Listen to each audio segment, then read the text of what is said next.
A day in the life of aspiring vlogger and mom of two. Hi guys! So for today's video is unbox natin yung order ko online. After 3 days is dumating na nga siya dito sa amin. Nag-order nga pala ako ng toothbrush at toothpaste ni baby.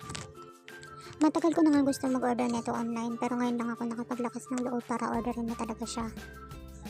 Nakita ko nga din pala na madaming reviews tong shop na nabilan ko. At madami din siyang sold. Kaya napabili na talaga ako. Nagdagdag nga rin pala ako ng toothpaste namin. Ayan nga pala kasi yung ginagamit namin na toothpaste. Tamang-tama available sa shop na nabilhan ko kaya sinabay ko na rin. So balik na tayo sa toothbrush at toothpaste ni baby. Ayan na nga yung loob ng toothbrush ni baby. At ito naman ang toothpaste.